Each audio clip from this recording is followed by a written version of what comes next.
Okay, so I just watched Clerks 3. I saw it on Amazon, rented it for about £1.99. I'm glad that I didn't spend more than that because I'm a little bit disappointed.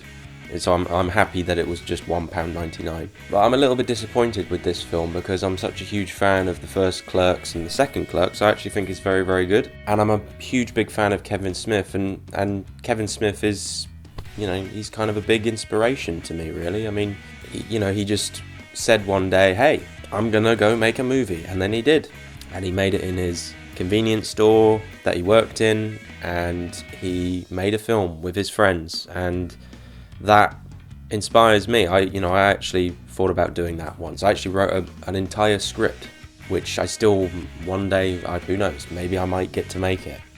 But Kevin Smith, is a big inspiration. Him, like Richard Linklater, Christopher Nolan, Robert Rodriguez as well, all of these filmmakers that just said, hey, I'm going to go make a movie, and then they went and made a movie.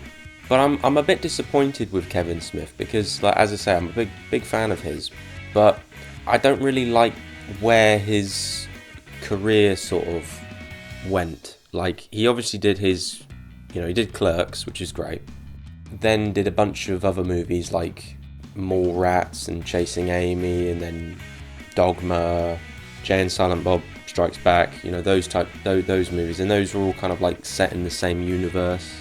They were all connected. They all had Jay and Silent Bob, and they were fun. They were fun when they were around, when they first came out.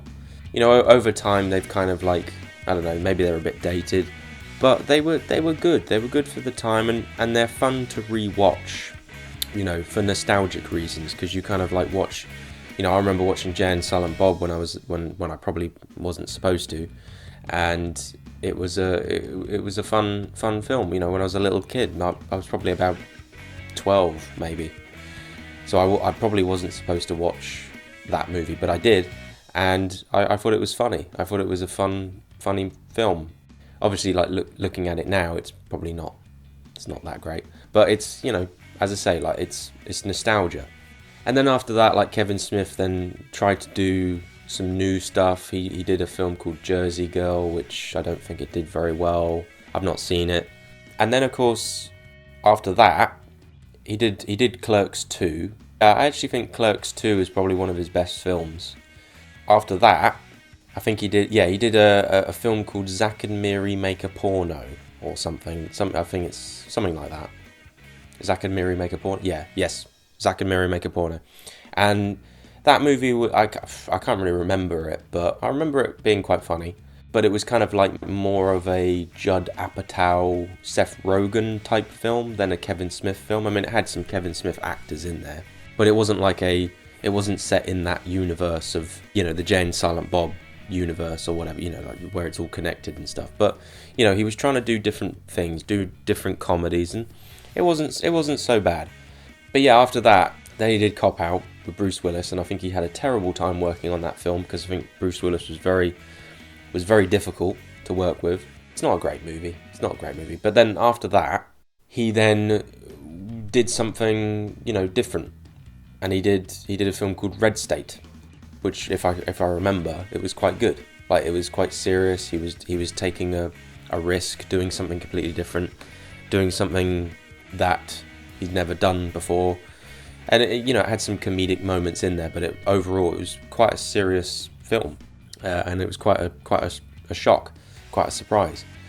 And then I don't think he directed anything until Tusk, and Tusk I actually really like. Like, it has some comedic stuff in there, but again, he was trying to do something different. He was doing a more horror, kind of more of a thriller. But I quite like the film because it's so weird and unusual. Like, it's all about a guy. It's like some crazy guy who is obsessed with walruses, and then he kidnaps this guy and basically turns him into a walrus. So yeah, it's a weird film. Johnny Depp is in it as well. He makes a little surprise appearance, and he's quite funny. He does a strange French-Canadian accent. It's a shame after that, because then he made Yoga Hosers, which was a terrible film.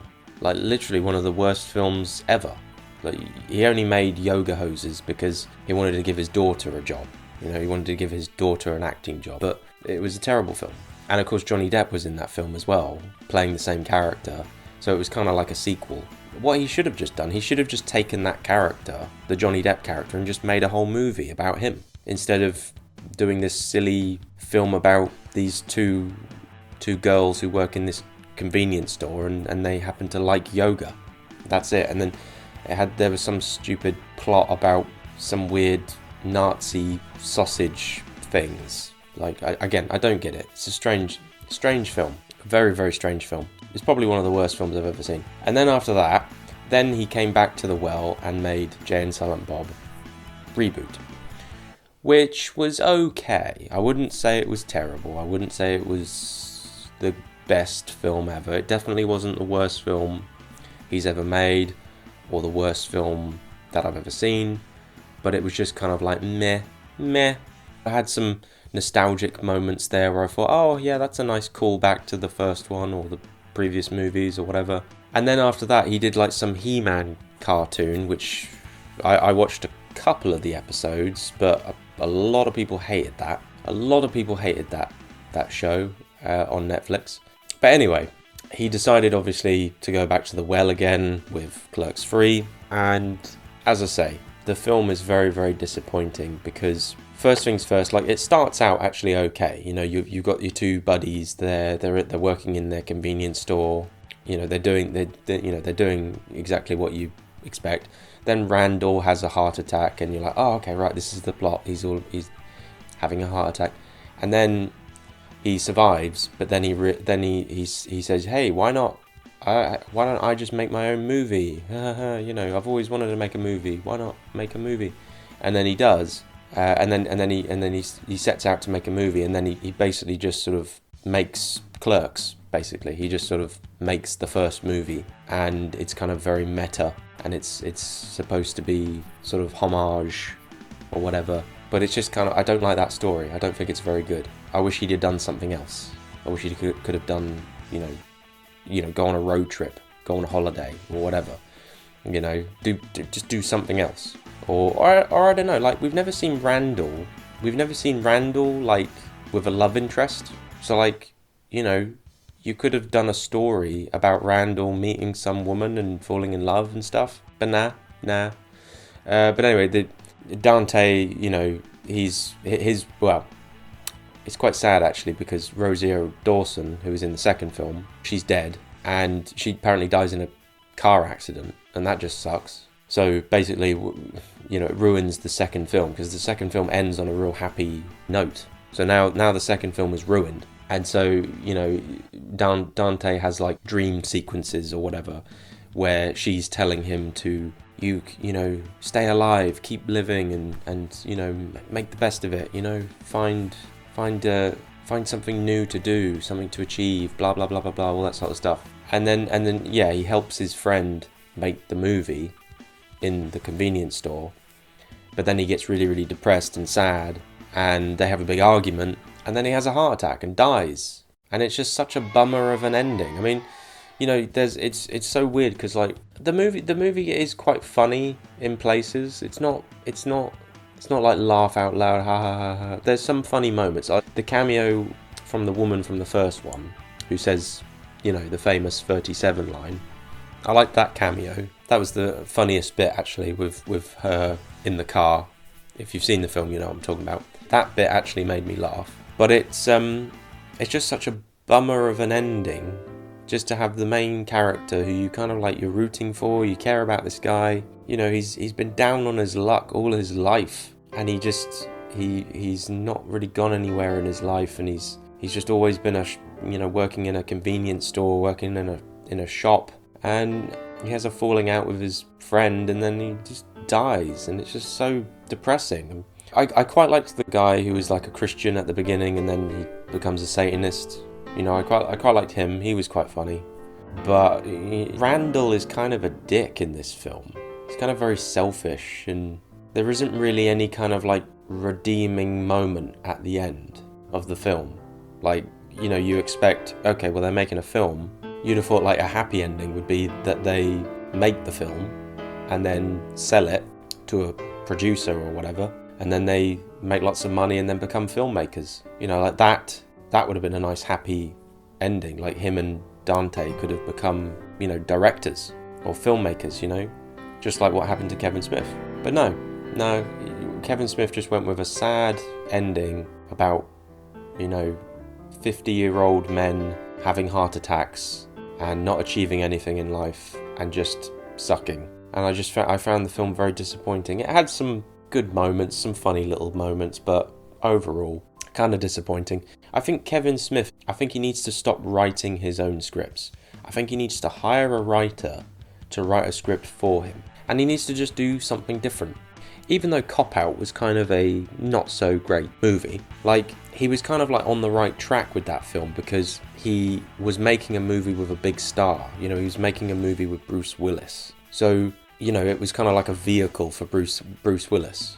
It's like Kevin Smith, you know what he should do? This is my advice, and he doesn't have to take this advice, but like he should like do a movie like John Wick or Taken, you know?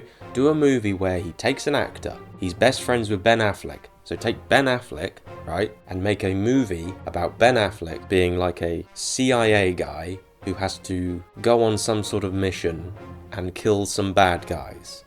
That's it, you know? He's best friends with Johnny Depp as well. He could get Johnny Depp to play the villain or whatever, you know?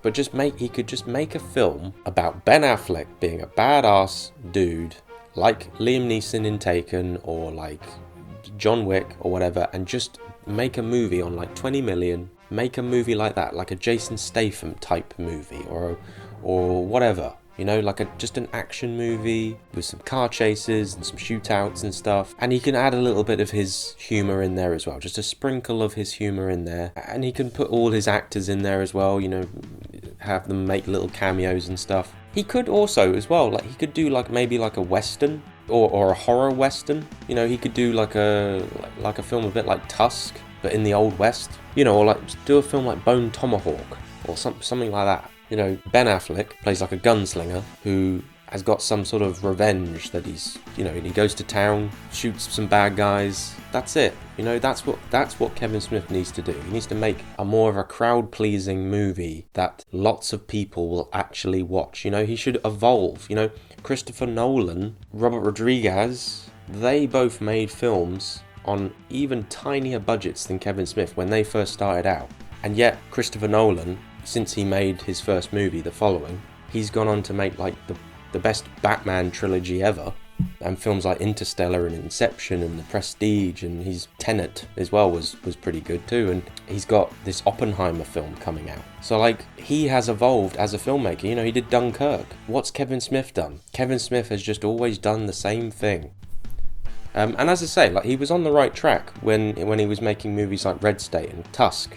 You know, he was making some interesting films. But yeah, Kevin Smith, please, I'm a fan of you, okay? Just do something good. Make a good movie. You know, we're all rooting for you. Get somebody else to write a script for you and make a good film. Something that people want to see. So yeah, please make a good movie. Thank you. Goodbye.